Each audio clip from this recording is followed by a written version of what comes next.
Alors, nous allons repartir pour une série de keynotes sur des points, toujours les points clés de la filière mode. Et welcome Gauthier. Gauthier ne vient pas de très loin puisque ses bureaux sont ici. Il fait partie de Uptex au-dessus. Et il va nous parler de connectique, de la mode connectée. Bienvenue Gauthier. Merci. Merci. Donc effectivement, Gauthier Bédec, Uptex. Je pense que Stéphane a fait plus ou moins la présentation tout à l'heure du pôle en anglais. Vous aurez la version en français. Mon objectif, c'est de partager avec vous la vision qu'on aurait pu avoir, en tout cas depuis 2 ans, voire un petit peu plus, sur le textile connecté et sur l'émergence qu'on peut y faire avec tout ce qui est domaine de l'IoT. Je vais définir à peu près tout ça. La première chose, c'est comme tout à l'heure, ça passe. Si. De savoir qui nous sommes au sein du pôle Uptex et ce que nous faisons. Donc voilà un cliché en tout cas de quelques adhérents sur lesquels nous nous positionnons avec eux sur l'accompagnement d'innovation. Alors, tout domaine confondu, tout type de marché confondu, que ce soit des fournisseurs de matières premières, des transformateurs de matières, mais comme le textile sait bien le faire, ou des entités qui sont plus proches du end-user, donc de l'utilisateur. Et tout ça avec des connexions vers des champs d'expertise divers et variés et des académiques. Donc, au sein d'Uptex, on structure l'innovation selon 4 domaines d'activité. Celui qui nous intéresse sont les textiles interactifs, donc sur lequel je suis. Mais nous avons aussi tout ce qui va tourner autour des matériaux textiles barrières, tout ce qui va tourner autour des matériaux complexes, des écomatériaux textiles, de la recyclabilité en particulier. Et donc, ce qui nous intéresse aujourd'hui, tout ce qui est textile interactif, donc qui inclut le domaine du textile connecté, bien sûr, l'intégration de l'électronique dans les process de la filière textile et toute la valeur ajoutée qu'on va pouvoir y donner. Et également tout ce qui va être fonctionnalisation chimique active. Donc pour poser un petit peu le tableau sur le textile connecté, notamment au sens large, le domaine du wearable, puisque le textile connecté, finalement, fait partie intégrante du wearable au sens large. Deux points de constat. D'une part, l'aspect prototypage et l'aspect forte progression en termes de technologies déployées sur des capteurs ou des actionneurs, notamment dans le domaine du textile. Et d'un autre côté, ce qu'on voit de plus en plus, alors au travers d'industries spécifiques ou de start-up qui sont portées par pas mal d'industries, c'est le rapprochement vers l'utilisateur final et la compréhension assez claire des potentiels que pourrait avoir le wearable et notamment le textile connecté. Donc juste, je représente quelques chiffres qui permettent de voir les perspectives du textile connecté avec certains marqueurs aujourd'hui qui montrent bien que cette perspective elle est bien en train de se passer, notamment au travers de projets comme le projet Google Jacquard, qui est simplement le commuteur de votre smartphone, qui permet de s'adapter à des modes urbains, mais d'autres types de développement. Une forte progression aussi en termes de R&D sur les développements de l'électronique font que de plus en plus, on peut intégrer des fonctions dans le domaine du textile. Donc ça, c'est un marqueur assez fort. Dans le domaine du textile, un bureau d'études a pu indiquer que le textile connecté représenterait en 2024 à peu près 5,5 milliards de dollars en termes de marché, confondus sur différentes typologies d'applications, que ce soit dans le domaine de la mode, mais pas que, puisque ça va toucher tant bien l'habillement que d'autres types de textiles dits techniques, tels que l'architecture, tout ce qui va être domaine du transport, du médical et ainsi de suite, et j'en passe. Donc effectivement, il y a un réel challenge multidimensionnel du textile connecté qui, lui, va être piloté par un potentiel marché applicatif. Et c'est là en quoi le textile connecté et la rencontre avec l'IoT va être importante. Et c'est en tout cas ce qu'on essaye de comprendre au mieux au sein du pôle avec les acteurs qu'on accompagne. Donc si je résume un peu aujourd'hui la vision, alors j'ai mis quelques mots-clés, mais on peut en avoir bien d'autres. Sur le textile connecté et ses développements, ça va être d'abord des entrées techniques, des briques technologiques. Alors ça peut être des capteurs, des actionneurs, ça peut être des systèmes de connexion, de communication, des systèmes de conduction de l'information entre les capteurs et les actionneurs.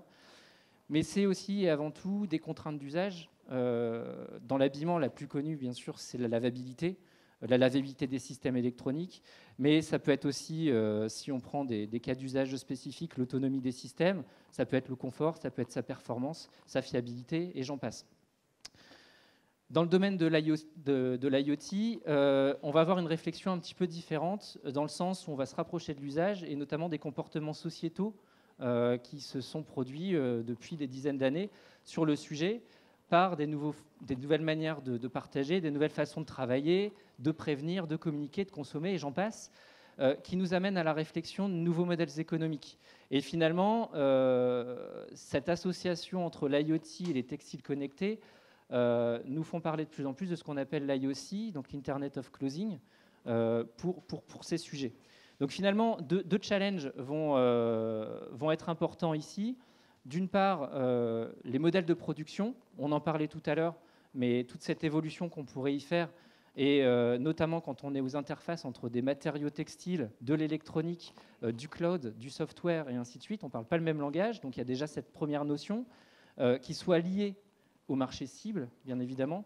Et la deuxième chose que l'on voit de plus en plus, alors j'en parlerai après, qui a été premièrement évoqué par des hardware players, mais qui aujourd'hui est plus évoqué par des personnes qui sont dans l'IoT réellement, comme des Sigfox, qui vont être de se tourner d'une vente de produits vers une offre de service. Et c'est aussi là un point clé de l'IoT, c'est cette transition qu'on peut y faire. Et en tant qu'industriel textile, ce n'est pas fatalement souvent évident de pouvoir passer de l'un à l'autre, d'une vente de produits vers une offre de service. Donc c'est aussi ce qu'on essaye de mettre en place. Hop. Alors si je reviens sur un exemple assez typique du domaine de l'IoT, les trackers d'activité, Uptex a pu assister au mois de juin sur un déplacement sur le salon Wear, je pense que Stéphane en avait parlé tout à l'heure, notamment sur une vision que pouvait avoir un cabinet spécialisé dans ce domaine qui est PAF Collaborative, qui lui pose un petit peu le bilan des trackers d'activité et à aujourd'hui, qui montre bien qu'aujourd'hui, on en est sur des fonctions qui tendent les marchés. C'est-à-dire qu'on est sur une forte concurrence et qu'aujourd'hui, on a une rationalisation du prix de ces trackers d'activité puisqu'on n'arrive pas à apporter plus de valeur ajoutée aux données collectées. Donc aujourd'hui, on est sur un gap avec une ambition de vouloir, par exemple, prévenir ou prédire la santé générale d'une personne, du consommateur. Donc c'est vraiment un gap aujourd'hui. Et ce que l'on a pu voir au travers de ces quelques années passées, c'est une défection de ce que j'appelle les hardware players, donc les personnes qui sont vraiment en charge de ce développement de l'électronique, au profit d'acteurs qui vont capitaliser sur la donnée. Donc et c'est là où je refais le lien avec mon offre de service, qui vont monétiser la donnée et vraiment avoir une ambition de vouloir la gérer. Donc un mot à la mode en ce moment, c'est disruptive technology ou disruptive market, à savoir des marchés alors que je pourrais peut-être traduire comme étant de rupture, ou en tout cas qui ne ressemblent pas à des modèles économiques d'aujourd'hui.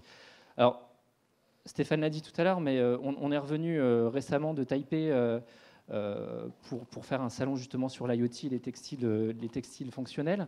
Et on voit plein de choses qui aujourd'hui s'intéressent, comme je dis, alors je ne sais pas si c'est vraiment français, mais au terme disrupteur de technologie, disrupteur de marché.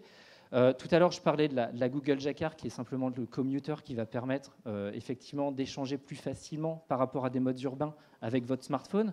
On voit d'autres choses. Alors Nike, qu'on voyait se désintéresser en tant qu'hardware player, réintègre le marché de l'IoT en proposant avec un contrat NBA le système Connect Plus, qui est simplement une sorte d'offre augmentée pour le supporter, qui permet par une connexion NFC de simplement avoir un catalogue d'informations directement sur son smartphone. On voit également des choses qui sont plutôt des technologies qui ne ressemblent pas aux technologies usuelles. Happy Island, par exemple, une petite start-up qu'on a rencontrée la semaine passée, qui est portée par Sigfox, qui propose des systèmes d'écoute dans la piscine de musique, tout simplement par une résonance de la boîte crânienne. C'est assez particulier, j'avoue que mais c'est très intéressant en tout cas. Ou d'autres, alors là je cite une start-up que vous connaissez sans doute qui est Wear, qui travaille plutôt sur la qualité de l'air et notamment avec une application smartphone qui elle permet de savoir quand mettre le masque en conditions de pollution, ou vraiment du footwear, donc tout ce qui va être domaine de la chaussure, avec soit des systèmes d'actionneurs, avec une customisation, une personnalisation de la couleur via l'application smartphone, avec un développement de brochet technologie, donc plutôt sur de la fibre optique, ou des choses autour de la protection et de l'industrie, portées sur tout ce qui va être du géofencing ou de la détection de chute. Hop. Est-ce que ça passe ? Voilà. Pour autant, les systèmes, donc tout à l'heure je parlais des trackers d'activité, les systèmes de tracking d'activité dans le domaine du textile et de l'habillement, on en voit des choses. Alors c'est vrai qu'avec Stéphane, on a pu aller voir sur Taipei aussi au travers de salons, des technologies qui, il y a 2 ans, étaient encore sur paillasse. On commence à les voir en termes de licensing ou en termes de production propre, par exemple pour tout ce qui va être système de mesure cardiaque, avec des prix qui sont assez bas, encore à confirmer, puisque c'était une charmante hôtesse qui a pu nous le donner, mais encore à confirmer sur des sociétés comme Fenk, qui déclinent également sur tout ce qui va être atrophie musculaire ou tout ce qui va être activité d'endormissement. Donc quand même pas mal de choses avec des technologies tout à fait différenciées les unes des autres, mais en tout cas qui ne sont pas aberrantes par rapport à l'usage qu'on va pouvoir en donner. Donc c'est ce que je qualifierais plutôt de mass market, avec une chaîne d'approvisionnement, en tout cas une chaîne de valeur bien éprouvée sur laquelle on peut réaliser du volume. Et puis un deuxième marché sur lequel nous nous positionnons plus depuis quelques temps, que sont les marchés de niche ou tout ce qui va concerner la valeur ajoutée haute. Comme par exemple, alors un projet, c'est pas une blague, le projet WASP, si vous faites un peu d'histoire, c'est pas les White Anglo-Saxon Protestants, mais c'est plutôt une plateforme technologique sur le monitoring dans le domaine de la protection, pour tout ce qui va être pompier, tout ce qui est police aux États-Unis, ou des trackings d'activité, alors plus exotiques pour tout ce qui va être tracking d'activité pour les salles de chevaux, sur lesquelles il y a aussi de la valeur ajoutée, ou des solutions pour tout ce qui va être domaine de la santé. Yes. Alors juste un petit exemple de projet que nous accompagne depuis 1 an maintenant, pour expliquer un peu cette vision, désolé, hop, qui est le projet Textronic, qui est une plateforme industrielle. Cet objectif, il est assez clair, c'est à partir d'une technologie textile de pouvoir regrouper un maximum de fonctions mesurables pour après décliner sur différents marchés. Alors soit sur de la silver economy, soit sur la petite enfance, ou soit sur du médical. Donc avec une qualification vraiment assez forte pour le médicalisé, et donc une valeur ajoutée assez forte derrière. Donc vous l'avez compris, au travers de tout ça, l'idée c'est de se rapprocher au maximum de l'usage, de la valeur qu'on va pouvoir y faire, au même titre qu'un acteur de l'IoT pourrait le faire, de pouvoir exprimer au mieux les besoins d'usage pour pouvoir derrière y associer la chaîne de valeur, et ce sur des marchés spécifiques. Donc vraiment, le vrai levier dans tout ça, c'est le modèle économique qu'on va pouvoir y donner. Alors, par rapport à tout ça, et ce qu'on peut se poser comme question aussi, c'est la valeur ajoutée qu'on vient donner au textile, parce que tout à l'heure, j'ai pris l'exemple du tracker d'activité. Un bracelet fait très bien son jeu, joue très bien son rôle, malgré le fait que derrière, les marchés soient très tendus et qu'il y ait une forte concurrence sur le sujet. La valeur ajoutée textile dans tout ça, nous, on la voit sur la surface d'échange qu'on peut avoir, en tout cas dans le domaine de l'habillement, et l'intégration des capteurs et des actionneurs dans ces médias, dans ces substrats textiles, qui permettent non seulement d'associer une fonction, ou en tout cas d'avoir un type de relevé de données, mais d'y associer énormément de données qui permettent derrière de pouvoir avoir des informations supplémentaires. Donc c'est vraiment la logique qu'on essaye d'avoir sur le textile connecté en tout cas, et ce sur 2 marchés, mais comme j'ai dit tout à l'heure, pas forcément sur du mass market parce qu'on n'a pas les chaînes d'approvisionnement suffisamment prêtes pour pouvoir faire ceci, mais sur des hautes valeurs ajoutées. On travaille de plus en plus sur les modèles économiques, par exemple dans le domaine de la santé, en y associant de la mutuelle, en y associant des hôpitaux, et voilà. Donc, et ce sur l'industrie ou la santé, avec, comme j'ai dit tout à l'heure, au travers de ce que l'on voit maintenant émerger en termes d'accessibilité prix, de rationalisation des coûts, et en termes de chaîne d'approvisionnement, des choses qui pourraient être très intéressantes pour le domaine de la mode ou le domaine du sport. Voilà, juste pour conclure sur le sujet, je crois que je suis dans les temps. Aujourd'hui, donc, nous avons pu porter au travers des textiles interactifs 23 projets, 7 grands projets qui se tournent aujourd'hui de plus en plus vers le marché, vous l'aurez compris, qui avaient été au préalable plutôt sur les chaînes d'industrialisation, ou en tout cas de rationalisation de procédés, qui se tournent de plus en plus avec des acteurs end-user sur vraiment le modèle économique et comment faire vivre le textile connecté au-delà de la vente du produit, plutôt sur une offre de service. Voilà, je vous remercie.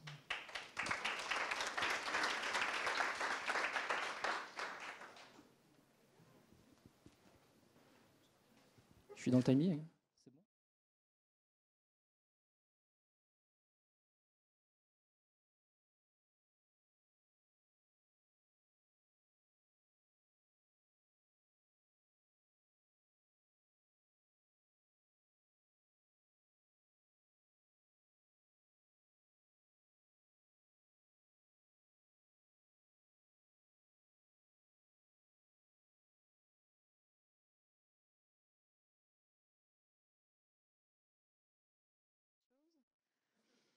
Mais il y en a aussi qu'on peut un petit peu discuter. Donc on va faire agir notre esprit critique.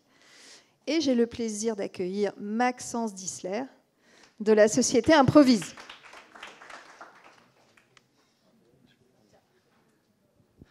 Bonjour à tous. Effectivement, j'ai accepté cet exercice difficile qu'Annick m'a proposé de parler des innovations qui servent à rien et tout en vous apportant quand même du contenu qui ne vous fasse pas faire votre temps. Donc on va parler d'innovation, on va parler de difficulté d'innover, de culture aussi, culture française et du bon sens. Parce que le bon sens est parfois un ami, il est parfois aussi un ennemi. Alors dans les innovations qui servent à rien, il y en a aussi qui rencontrent un certain succès. Par exemple, qui aujourd'hui aurait mis 3 000 € sur la table pour investir dans une boîte qui avait inventé un roulement à billes et une toupie? Personne. D'ailleurs, l'inventrice qui avait lancé ça l'avait fait uniquement pour sa fille. C'était en 2000, ça devait être en 2013, quelque chose comme ça. C'est tombé dans les oubliettes. Elle n'a pas renouvelé le brevet, puis aujourd'hui, on connaît le succès que ça a eu. Donc, il y a des objets parfaitement inutiles et des innovations parfaitement inutiles qu'on pense inutiles, mais par contre qui rencontrent un succès. Et inversement, il y a des innovations qu'on pense qu'elles vont révolutionner le monde. Notamment, je ne sais pas si vous connaissez cet exemple-là, Juicero, c'est une start-up américaine qui a voulu révolutionner le monde du jus de fruits, un petit peu comme Nespresso, en inventant une machine à presser des jus de fruits. Donc c'est des gens qui vendent des poches, comme le modèle de Nespresso, les capsules, hein, avec des morceaux de fruits à l'intérieur, et le système ici presse la poche avec 2 tonnes de pression pour avoir un jus de fruits. C'est un appareil qui coûtait à peu près 400 $, et c'est une start-up qui a rencontré un vrai succès, puisqu'ils ont levé 120 millions € pour presser des jus de fruits. Et ça a été un vrai phénomène, surtout quand un certain journaliste s'est rendu compte qu'en pressant les poches à la main, il pouvait tout à fait obtenir le même résultat. Et en un mois de temps, la boîte a fait faillite. Voilà. Donc comme quoi, on n'est pas sur les mêmes échelles aux États-Unis qu'en France, et quand on innove en France avec ce type d'innovation, peut-être qu'on aurait pu réussir à aller chercher 120 000 €. Aux États-Unis, on peut aller chercher 120 millions € en pressant des jus de fruits. Je fais juste une petite parenthèse pour présenter qui je suis, que vous voyez un petit peu avec qui vous parlez et qui vous avez affaire. Je suis Maxence Dissler, créateur et fondateur d'Improvise, société qui s'est lancée en 2009 sur l'aide à la vente, l'extension de gamme, ce qu'on appelle aujourd'hui plus généralement le phygital commerce. Donc c'est l'art de faire des ventes et d'améliorer l'expérience de vente en magasin au travers des ventes digitales. Et le digital, c'est quelque chose de très froid, antinaturel. Quand on est en magasin, on vient pour rencontrer des vendeurs, toucher des produits, voir de la qualité. Donc c'est un vrai défi de vente sur écran. Et quand on a créé la boîte en 2009, c'était un marché qui était pavé d'échecs, de succès, non pas en demi-teinte, mais très mitigé, avec des projets qui ne se déployaient pas en magasin, ou qui se déployaient difficilement, qui avaient du mal à rencontrer le point mort ou leur rentabilité. Donc les innovations qui ne servent à rien, j'en connais un rayon. J'en connais un vrai rayon, puisque c'est vraiment pas facile d'inventer quelque chose qui sert vraiment à quelque chose et qui rencontre son usage et en tout cas son succès. Maintenant que le décor est planté, on va lister quelques petits exemples d'innovations qui, non pas qui ne servent à rien, mais disons que Madame Michu rentrerait en magasin, elle pourrait se dire mais c'est quoi ce truc, à quoi ça sert? Et très rapidement, elle pourrait même dire mais ça sert à rien. Alors, le beacon, je pense que c'est une très belle innovation qui se cherche encore. Clairement, en tout cas, si on regarde depuis le temps que c'est lancé, il n'y a aucun déploiement vraiment à succès dans le monde. Et notamment, je pense pour une bonne raison, en tout cas en magasin, c'est qu'il y a deux mondes qui s'opposent, qu'on ne voit pas encore aujourd'hui parce qu'ils ne sont pas clairement définis, c'est le phygital et le digital. Le digital, clairement, c'est le monde où on va équiper les applications des consommateurs, des clients, de Madame Michu. Voilà. Le phygital, c'est le monde où on équipe les terminaux des commerçants et des vendeurs, de ceux qui vendent. Donc ça change complètement la manière de faire, puisqu'à partir du moment où on maîtrise le matériel et on vient l'installer dans ces magasins ou même dans ces corners, dans ces points de vente, on le maîtrise à 100%. Par contre, ce sont des terminaux publics qui peuvent être utilisés à tout le monde. Mais ça devient deux mondes qui s'opposent. Le beacon, c'est une techno que j'estime phygital, mais qui vise des terminaux digitaux. Or, les gens en magasin n'ont pas tous un téléphone allumé. Ils n'ont pas tous un téléphone chargé avec de la batterie. Ils n'ont pas tous un téléphone avec la dernière application de votre enseigne qui est téléchargée et qui est à jour. Ils n'ont pas tous de l'espace disque, de la place sur leur téléphone. Et il y en a même certains qui ont le dernier téléphone à la bonne, mais qui ne se servent que de la fonction téléphone. Donc aujourd'hui, c'est le téléphone mobile en magasin. C'est encore une innovation qui se cherche et qui ne rencontre pas son succès, clairement. Ça fait 10 ans presque qu'on est sur ce marché-là. On accompagne des enseignes comme Undies, King Jouet, Leclerc, Ikea, Monsieur Bricolage, une 30 ou 40aine d'enseignes qui ont chacune d'elles testé pour être des clients d'Improvise, à la fois le phygital, donc mettre des bornes en magasin, des tablettes, des mobiles dans les mains des vendeurs. Ils ont aussi testé le digital. Et le digital en magasin, quand on regarde le résultat des ventes à la fin de l'année, effectivement, c'est encore très, très, très, très loin d'être quelque chose de significatif. Voilà. Donc c'est vrai que c'est encore difficile. Et ça, par exemple, c'est une innovation qui se cherche encore et dont l'usage, tout simplement, le consommateur qui vient en magasin, s'il n'a pas de batterie sur son téléphone, je ne vois pas pourquoi il installerait une application ou qu'il irait chercher une batterie ou autre. Donc voilà, ça c'est un premier exemple. Alors d'autres choses qui sont moins évidentes, c'est-à-dire que ça, même moi j'ai cru que ça révolutionnait le monde, que ça pourrait être intéressant, c'est les miroirs connectés où on peut s'habiller, etc. Et on en a beaucoup entendu parler, ça a fait de la com de manière fantastique sur Internet. Quand on va voir clairement en magasin, déjà les gens qui l'utilisent, on peut rester facilement pendant 1 heure ou 2 heures devant un écran et au final on va voir éventuellement un gamin qui va s'amuser avec. Aujourd'hui, personne n'utilise ce genre de choses-là en magasin. À la limite, ça divertit, mais quand on connaît le coût de la modélisation 3D des vêtements et quand on voit l'effet que ça reproduit, c'est-à-dire qu'aujourd'hui, ce type de technologie-là, qui vient vous habiller avec un faux modèle 3D, qui vous-même en tant que consommateur, vous savez très bien que ce n'est pas la réalité, puisque ça se voit tout à fait que c'est de la 3D, on n'accorde pas beaucoup de crédit à ce genre de technologie-là. En plus, ça coûte extrêmement cher. Donc aujourd'hui, ce n'est pas des technologies qui se déploient, par exemple.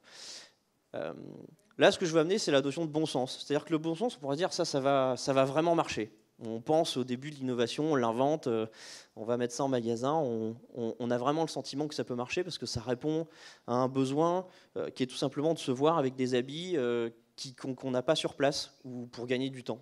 Donc on pourrait croire que c'est une vraie bonne idée. Et au final, quand on le teste dans la réalité, on se rend compte que la réalité est complètement différente et que Madame Michu, elle adhère absolument pas à ça et que elle a besoin de toucher la matière, de voir le tissu, etc. Donc là, ce que ça montre, c'est quelque part que le bon sens, c'est pas forcément un ami, ça peut être un ennemi, et que c'est bien de tester. Pour le coup, bravo à tous ceux qui font de l'innovation. Je ne suis pas là pour casser ceux qui en font. Au contraire, c'est grâce à ce genre de test-là que vous, aujourd'hui, vous êtes capable de savoir que sur le marché, les bonnes idées que vous pensez avoir, peut-être d'autres les ont déjà eues, les ont expérimentées, et se sont peut-être cassés les dents. Ça, c'en était une que je trouvais bien, puisqu'on y a participé. On a participé à la mission de conseil de conception de ce machin-là. C'était la cité du e-commerce. Le monde du e-commerce regorge de plein de petites marques et pépites qui sont dans l'océan infiniment grand d'Internet et qui restent des grains de sable dans l'infini. L'idée avec ce concept store, c'était de ramener toutes ces marques d'Internet visibles sur un point de vente physique. Alors le cahier des charges qui nous était donné, c'était que des écrans, pas de produits. C'était en 2013, on venait à peine de créer la boîte, on était encore sur un marché naissant dont les codes n'étaient pas encore écrits, ou en tout cas l'expérience ne permettait pas de savoir si ça marcherait ou pas. En tout cas, il n'y avait pas de produits. Alors là, vous voyez, il y a plein de gens sur l'image, c'est de la 3D, c'est magnifique, on se projette. Ça, c'est une photo qui est prise un samedi dans la galerie commerciale. Alors, on voit qu'il y a quelqu'un qui fait le ménage derrière. On voit qu'il y a la pauvre vendeuse qui est en plein milieu, qui devait avoir à peu près 5 personnes par jour qui venaient voir de manière curieuse. Donc, quand on sait que ça a coûté plusieurs millions, là, on voit par exemple que c'est... mettre du digital dans les lieux physiques, on sait aujourd'hui, on sait le faire. À l'époque, on ne le savait pas. Mais on savait que c'était une bonne idée. Pourquoi ? Parce que vendre des produits quand on n'a pas le stock, quand on n'a pas les mètres carrés, quand on n'a pas la logistique, ça fait un petit peu rêver. Par contre, le moyen de le faire, on le cherche depuis 10 ans. Effectivement, il n'est pas simple. Donc bravo en tout cas à ceux qui ont fait cette innovation-là et qui ont eu l'audace d'investir massivement pour faire ça. Mais en tout cas, ça a été démonté au bout d'un an. Effectivement, il y avait je crois, en moyenne une vente par jour, et encore... Mais voilà, au moins on a appris beaucoup de choses. Alors ça, c'est très récent. J'ai pris ça, je pense que ça doit faire un mois que c'est sorti à peine. C'est Uniqlo qui a fait un test. Je ne sais plus si c'est en Corée ou on est quelque part en Asie en tout cas. C'est une innovation que j'ai moi-même toujours pas encore comprise. En fait, on se met devant l'écran, il y a une caméra qui analyse si vous souriez, si vous êtes content ou si vous n'êtes pas content, et en fonction de votre humeur, elle va vous proposer un t-shirt. Voilà. Vous imaginez le nombre de mètres carrés que ça occupe au sol, combien ça a pu coûter. Là, il y a au moins un billet de 50 000, peut-être même 200. Il faut en vendre un paquet, un t-shirt. Hein. Et donc, ce qui veut dire qu'encore aujourd'hui, des très très grandes marques cherchent. Elles ne trouvent pas. Elles sentent qu'il faut faire des tests, et ça c'est bien. Et malgré tout, on se rend compte que le bon sens reste encore un ennemi, qu'on a envie de faire des tests et qu'on a envie de vérifier si les choses fonctionnent. Ça peut faire de la com, la preuve, hein, on en parle ici, donc ça fait parler de la marque, hein, donc ça ne sert pas complètement à rien. Mais en tout cas, je peux vous dire que quand vous allez dans le magasin, si l'un d'entre vous peut aller le visiter et prendre des photos, moi je suis très curieux de savoir si c'est vraiment utilisé, parce que je suis prêt à parier mes deux mains que ça n'est pas le cas. Donc là, on en revient à toujours ce qui est clé, hein, que ce soit le bon sens, le fait de vouloir croire dans une innovation, ça reste l'usage. Et c'est presque ça qui est plus difficile, c'est quand on fait de l'innovation, on essaye de se rassurer en mettant le plus possible.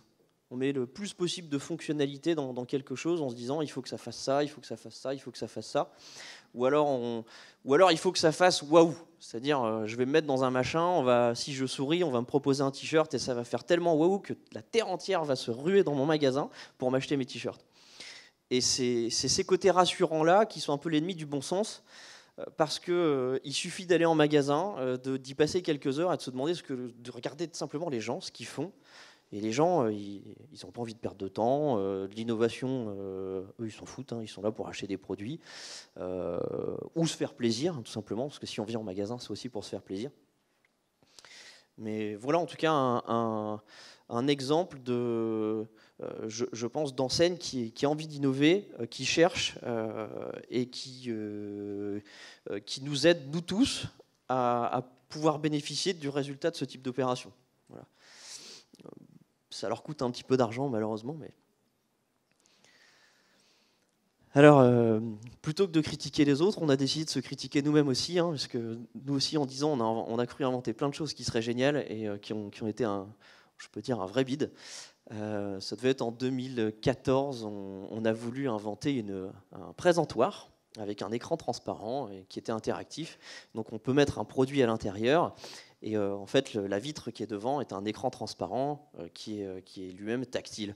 Donc ce qui veut dire que c'est un présentoir intéressant puisqu'on peut on peut défiler des informations. Là-bas, on voit un exemple avec le téléphone Nokia qui venait de sortir. Et donc, quand on clique sur quand on voit le téléphone, c'est une nature morte. On ne sait pas ce qu'il explique, ce qu'il raconte comme histoire. L'écran permettait de raconter une histoire avec de la vidéo, du contenu, du texte, des caractéristiques techniques, d'autres téléphones, des déclinaisons, etc. Et c'était une idée qu'on pensait être vraiment bonne, mais qui a pour le coup rencontré un vrai bide absolu. Pour différents types de raisons, mais notamment parce que, aussi beau le téléphone soit-il, on n'est pas prêt à mettre un billet ça coûtait dans les 10 000 euros, hein, un présentoir comme ça. Je crois même que c'était vraiment plutôt 15 ou 20 000 avec le logiciel et le développement. Donc aujourd'hui, personne n'est prêt à mettre 10 000 euros pour un présentoir où je mets un seul produit dedans. Par contre, à chaque fois qu'on rencontrait des enseignes, tout le monde nous disait c'est génial. Par contre, dès qu'on annonçait le prix, effectivement, là, ça partait en courant. C'est un autre travers de l'innovation, c'est qu'effectivement, il y a un vrai coût derrière et qu'au-delà de l'usage, il y a aussi le rapport retour sur investissement. Est-ce que cet usage-là va être suffisamment bénéficiaire pour apporter de la valeur ajoutée financière en monnaie sonnante et trébuchante pour que ça puisse faire grandir mon entreprise et du coup que ça se déploie. Parce qu'aujourd'hui, si on veut vraiment analyser dans le monde du phygital les vrais succès, hein, au-delà de ce qui est de l'image et de la communication, c'est ceux qui se déploient, c'est le vrai prisme. Il ne faut pas regarder les proof of concept, il ne faut pas regarder les pilotes, il faut regarder les enseignes qui sont passées au stade d'après, c'est-à-dire au déploiement, et qui sont même dans des déploiements massifs qui s'accélèrent. Là, vous êtes sûr que vous avez les meilleures preuves du marché pour vous dire cette innovation-là, elle a fonctionné, elle est passée au stade d'après, donc je peux m'en inspirer. Alors voilà un succès qui a été une vraie surprise. Je crois que j'en avais déjà parlé l'année dernière, beaucoup de monde connaît Undies Machine. C'est un magasin qui a été créé par une contrainte, parce qu'il n'y avait pas beaucoup de place. Il y avait une grande cave et on avait mis le patron avait décidé de mettre des tubes et des tablettes dans le magasin. Et donc sur les tablettes dans le magasin, on commande les produits et quelqu'un en sous-sol prépare les produits dans une capsule et ça arrive dans les tuyaux qui sont propulsés dans le magasin. Donc ça fait toute une animation qui est assez ludique et sympathique. Ce projet n'était pas du tout né pour être dupliqué, mais vraiment pas. Hein. C'était juste, ils voulaient faire un test en centre-ville, parce que c'est une enseigne qui occupe des emplacements d'à peu près 130 mètres carrés. Ils voulaient faire un test en centre-ville, mais là, sur 45 mètres carrés, ça ne rentrait pas. Ce projet n'avait aucune ambition. Voilà, c'était un projet d'image et de com pur. C'était en janvier 2015, on est en 2017, ça fait plus de 2 ans que le magasin est en croissance. Il y a eu la queue pendant plus de 6 mois. Les samedis, ils ont été obligés de mettre des gardes du corps à l'entrée avec un tapis rouge et des barrières pour pouvoir fluidifier le flux, parce que 45 mètres carrés, vu le buzz que ça a fait. La première année de comptable a été extraordinaire, puisque le magasin s'est hissé dans le top 5, mais de tous les magasins de l'enseigne. C'est-à-dire qu'il faisait quasiment le même chiffre d'affaires qu'un magasin 4 fois plus gros. Avec un loyer, pour le coup, ils sont sur 45 mètres carrés au lieu de 130 mètres carrés. Quand on connaît le prix des loyers, sur 3 ans, c'est déjà presque 1 million d'euros de gagné, rien qu'en pas de porte et en loyer. Et vraiment, hein, cette innovation n'a pas du tout été prévue pour qu'elle se déploie. Ils ont même été tellement surpris qu'ils se sont dit mais qu'est-ce qui marche dans ce concept et pourquoi les gens adhèrent? Parce que acheter sur écran, après tout, c'est pas naturel. En plus, c'est de la lingerie. On fait ça devant tout le monde. D'ailleurs, c'était un des points de ce projet, c'était je veux pas des grands écrans, je veux des tablettes pour que le consommateur puisse rester dans son intimité et que quand on choisisse de la lingerie, tout le monde ne regarde pas. Et au final, on leur a dit non, il ne faut surtout pas faire ça, il vous faut des grands écrans, parce que de toute façon, quand vous achetez des produits dans les rayons, tout le monde vous voit. Donc là encore, le bon sens amenait l'enseigne à se dire il faut faire des petits écrans et pas des grands écrans. Sauf qu'un petit écran, ça ne se voit pas, c'est pas confortable, et surtout pour un concept qui est 100% qui repose sur le digital, c'est dommage d'avoir des écrans qu'on ne voit pas. Parce que pour vous donner une comparaison, une tablette, ça fait à peu près cette taille-là. Hein. Voilà, donc si vous enlevez, si vous mettez des tablettes à partir des écrans, ça fait effectivement un vrai problème de visibilité. Le succès constaté de ce projet a amené tellement de questions dans l'enseigne qui se sont dit on va faire un autre projet, mais on va tester un magasin trop grand cette fois-ci. Pas trop petit, trop grand. On va tester sur 400 mètres carrés. Et on va tester ça sur Paris, à Rivoli, en l'occurrence, rue de Rivoli. Et cette fois-ci, on va mettre 100% de notre offre et des bornes. Et on va voir ce qui va se passer. Et pour le coup, ils faisaient, parce que là, dans ce magasin-là, qui fait 45 mètres carrés, ils font presque 60% du chiffre d'affaires sur écran. 60%, c'est colossal. Hein. Quand on fait 1% de croissance, on est content. Là, on fait 60%. Alors 60% du chiffre d'affaires sur écran, plus l'économie de coûts qu'on a sur la logistique et sur les loyers et le foncier, ça commence à faire beaucoup d'argent. Je peux vous dire que les autres enseignes de lingerie qui sont dans la rue, il y en a déjà plusieurs qui ont fermé dans la rue, suite à ça. Le concept de Rivoli a fait à peu près les mêmes résultats, c'est-à-dire qu'il y avait à peu près la moitié du chiffre d'affaires qui était fait sur écran.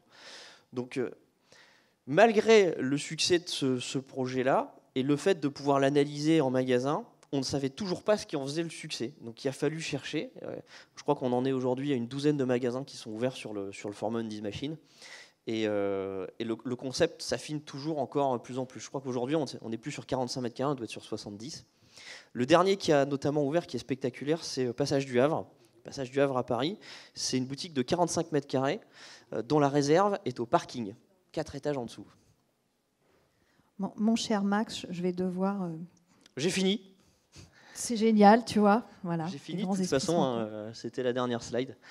Et donc là, on exploite sur des centres commerciaux qui coûtent extrêmement cher, un parking dont le loyer est quasiment gratuit, et les produits voyagent dans des tubes qui traversent les étages, tout simplement. Voilà. Donc là encore, on est sur un concept qui est assez intéressant. Voilà, donc innover, n'hésitez pas. Bravo pour ceux qui le font déjà, et en tout cas la conclusion c'est n'hésitez pas à vous faire accompagner par ceux qui ont déjà pu se prendre des baffes et essuyer des plâtres. Voilà, merci. Bravo.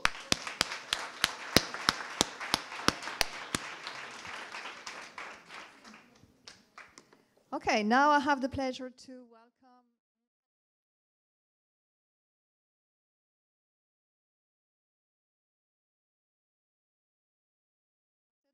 She's the editor of Fashion Nerd, one of the key European media about fashion tech. And I asked her to tell us a little bit more about what's going on in UK, which is quite close, 1 hour Eurostar from here. It is, yeah. And a lot is happening here. It is a Welcome, lot happening, yes. Benita. Thank you very much. Hello, everyone. I've got 15 minutes to round up all the fabulous things that have been going on in the fashion tech in the UK. So let's get started. Let me see if I can work this thing. Is it working, Charlotte? Is it ready? Okay. So I'm talking about the startups in the UK that are disrupting the fashion and technology space. But before we start, let me give you a quick roundup about Fashion Nerd. I started Fashion Nerd about 2.5 years ago because I felt like there was so much going on within the fashion and technology space, but it wasn't being communicated in a way that anyone understood what was going on. So the whole thing about Fashion Nerd was talking to people about what's going on, what kind of products are going on in terms of lifestyle tech, smart textiles, retail tech. So we've been going for a while, and I'm hoping that we continue. And yeah, that's basically Fashion Nerd. So with regards to the UK, who are our pioneers? We've got Suzanne Lee. She's all about exploring new materials, and she works for Modern Meadows. And what I love about what she does is that she's looking at what else can we be using to create our products besides the materials that we all know at the moment in time. She grows materials as well. Imagine leather. That's grown, and she's all about functionality and performance. Another lady is Brooke Roberts, and she is about responsive fabric and 3D printing. And what makes her someone to watch is the fact that she is unafraid to think outside the box. And when it comes to the merger of fashion and technology, I think this is very key, that you need to think outside the box and look at what can we do in the future, 5 years from now, 10 years from now. When it comes to some of the designers that we kind of write about, we write a lot about Lauren Boker. She is a great person in terms of the merge of fashion technology because she actually includes science in her work. One of her wow pieces was a jacket that she launched, which you can kind of see in the back over there, and it's a reactive jacket. So imagine walking down Oxford Street and your jacket is red, and then you go down to Bond Street, your jacket turns blue. So it was all about how can we have like an outfit that will respond to our environment, to maybe the pollution is another factor that can make a jacket respond. So I kind of appreciate her work because she includes science in it, and I think this is very imperative. Studio XO. The reason why I've included them in this list is because they target young people. This is an area that the fashion tech industry is never targeting. They always target people like myself, my age group, but she goes for like your 15, 16, 17-year-olds. And this is great because they need to be educated about the future of fashion and where we are headed. So I quite love what Nancy does, and she is one of the kind of the big people within the fashion tech space in the UK. Retail tech, for myself, is bigger than fashion tech in London. We have 1,000 apps. We have so much going on within the retail tech space. If you think about Farfetch, Net-a-Porter, they're all about customization, personalization. How can we get our customers used to shopping? How can we make it so it's more about them? Edited. They are being used by Arcadia, and Arcadia is a massive company in the UK. It houses Topshop, Miss Selfridge, Dorothy Perkins. And they are kind of trading their work on big data. And we all know data is like the latest, it's like oil. It's like so precious. So what they do, they help these companies come up with a way of buying products that will actually sell.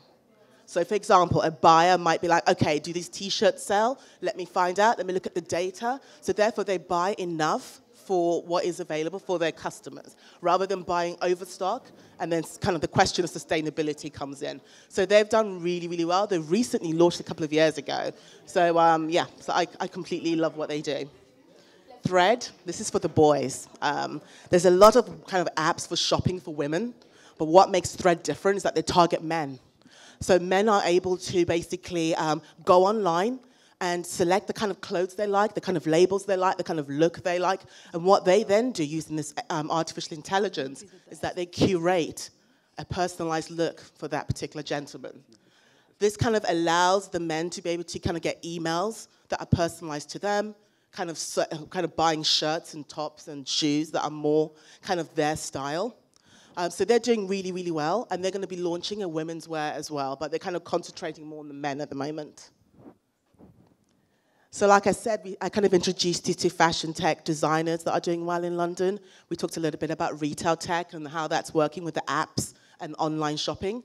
But there is a brand that's fusing the both of them perfectly. That's Unmade. And let me just play a video. I actually got a video for you guys. Let me see how so you can watch exactly what it is that they do. Why there's no volume. Is there a volume for the video? Volume, so they can listen to it. And what's great about Unmade, they are changing the way we manufacture, which is very important, because we're entering the fourth industrial revolution at the moment, and about how we manufacture and how we can kind of be a bit more sustainable. So they do made to order. No volume? Okay, so I'll just explain what they're saying. Basically what they're saying is that they're looking to find a way we can manufacture our products without waste. A way we can manufacture our products so a customer gets to choose exactly what it is that they want to purchase. So for example, if I was to go online on their website, you can see there, I select, I redesign, I move about the shirt to make sure it's what I want. I click buy. They then create it themselves using their machines. Basically, they've put code into the knitting machines, so it works like a 3D printer. It's finished by hand, and then it's kind of sent to you. So it's all about selling on demand and manufacturing on demand, and in small quantities, which is a big problem, as everyone knows. So I'm so sorry, guys, you couldn't hear it, but it's quite a good video. I don't know if any of you have heard of Cute Circuit. They're They super were big. here the first Fashion Tech days. They were They here were? 3 years ago. Yeah. Yeah, Cute Circuit are like, what makes them really big is that they've been going since 2004. So we're in 2017 now. So most of you people heard about Fashion Tech like 3 years ago, but it has been going for a while. And what's made them really kind of be in the papers is some of their projects. One of them is this dress, which was created using a super material called graphene. It's one of the strongest materials available at this moment in time. And it's the first time someone's actually put it into a product.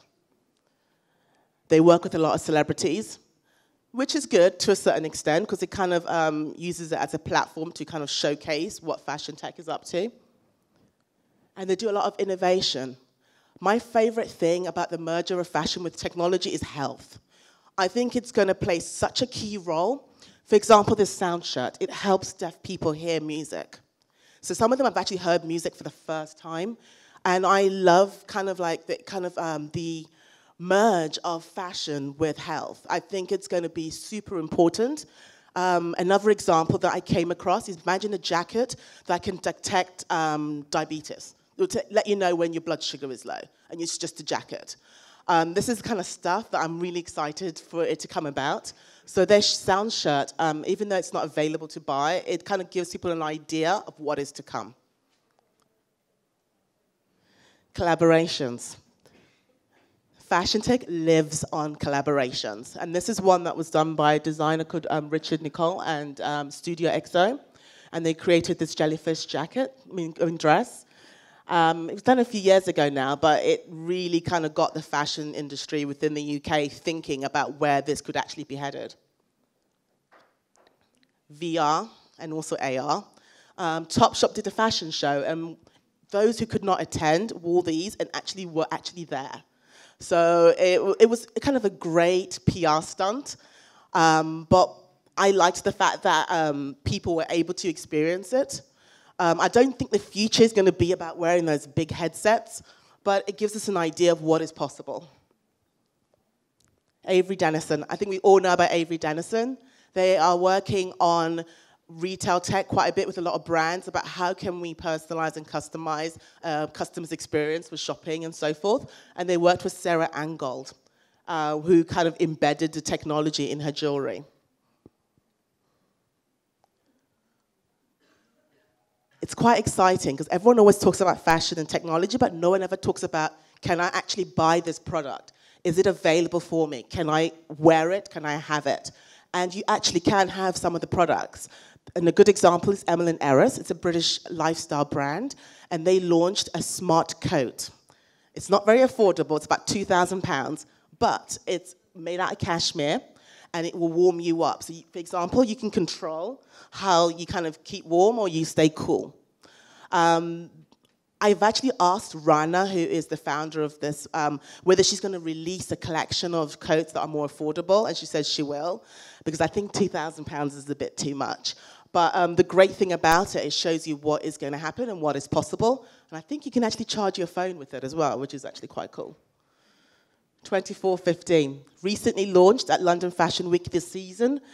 This is targeting young people.